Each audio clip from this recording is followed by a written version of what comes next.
Hello everyone, thank you for tuning in. Today I have a special request from the Tactical Crusader, a follower of mine here on True Prison Stories, and he requested a video on how are cop killers treated in prison. So here's your request, Tactical Crusader, and I'm going to break it down though into three parts. The first part I want to talk about is the victims of the cop killers, victims, family and friends, and then I want to break it down into how the inmates treat cop killers, and I have some quotes from some incarcerated folks that I researched. I'm not going to use their names, that were out on some sites to answer some of your questions. And I also will talk to you how correctional officers treat cop killers. And I'm going to do that based on how we're supposed to treat them, how we're supposed to deal with inmates, okay? So let's start out with the victims. First of all, you know, we had 64 officers killed in the line of duty by attacks in 2022, according to the Officer Memorial Fund. That is 64 too many. And when they are taken out of this world in this manner, they leave behind family, brothers, sisters, mothers, fathers, wives, and children. For what? Because you see someone in a uniform and you don't like the uniform? Many of these attacks, and 72% of them are used with handguns, many of these attacks are ambush attacks, cowardly attacks. So I want to say that we want to send out our thoughts and prayers to all the families and victims before I start talking about how cop killers are treated in prison. Now, let's first start with how inmates treat cop killers. And I'm going to use some quotes that were on sites. Now you can look these up. Just Google cop killers, okay? And you'll get some of these quotes from formerly incarcerated folks. And I want to tell you, the reason I want to put this in here is, do you want me to tell you what the inmates think about cop killers? Or would you rather actually hear from some of the folks that are incarcerated? For this part, and this question, I think you're better off hearing from people who were in prison with cop killers. Here's the first one. Cop killers get the most respect. Cops in prison get the least respect. About as much respect as child molesters or rat finks. So what this inmate was saying, or formerly incarcerated person was saying, is cop killers get more respect than a police officer who committed a crime and goes to prison. Another one. I knew 2 cop killers when I was in prison. For that alone, they were pretty well respected. The general public may view them as the worst. Yes. But in prison, they're admired for doing the same thing other inmates would hide from and not have the balls to do. Now, I will tell you one thing I truly believe. When you hear what these formerly incarcerated folks say, that's their thoughts, right?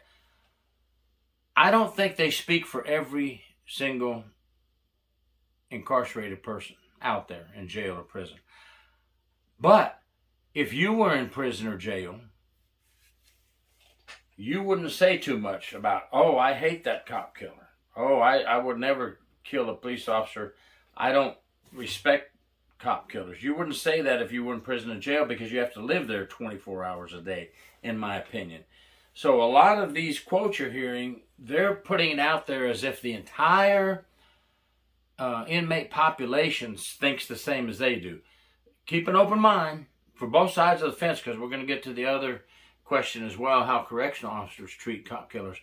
You have to remember, not everyone thinks this way, but these folks do, and they say the majority of the inmates do. So, you know, we have to see what you think when this is over and what you agree with and don't agree with. Cop killers are usually held in pretty high regard, another one says. Something like celebrities.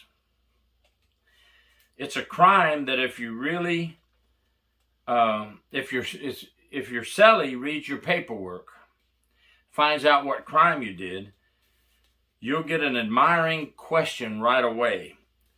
But if you're looking for an inmate to have sympathy for a dead cop, that probably won't happen. Again, this inmate is saying this is the way all inmates think. I don't know.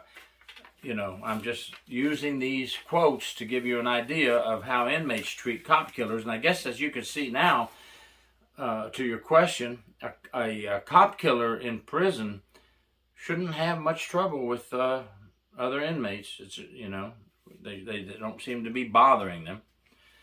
Here's another one. Usually treated no different than any other prisoner. But I was a new guy. When I was a new guy, meaning a newly incarcerated person, a guy named Hugo Pinell, P-I-N-E-L-L, was a prison gang member who stabbed and killed a couple of police, meaning correctional officers. And if you Google Hugo Pinell, you'll find out that he slit 2 correctional officers' throats back in 1971. He was a Black Panther gang member, and this happened in the early 70s, I think 1971, and that's who this inmate's referring to. And he says he remembers this guy, and he says he was sent to a mainline facility and set up and deliberately killed. Quote, he says, set up by the correctional staff. Well, now if you research this some more, you'll find out that after years and years, he was 5 days away from release from prison.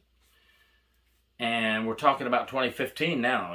This was 71, many years down the road. And he was let out into open population and killed by some other gang members. So, you have to take everything with a grain of salt. I wasn't there. I didn't do any investigation on this. Was he let out in general population intentionally because someone knew he would get killed? I don't know. But when they say set up by correctional officer staff, we don't know the whole story other than what we can read online. So you can Google this cop killer, Hugo Pinell, P-I-N-E-L-L, and find out about how he fared when he was let out in open population. And I think I said he was getting ready to be released. He was put into open population, not getting ready to be released. Now,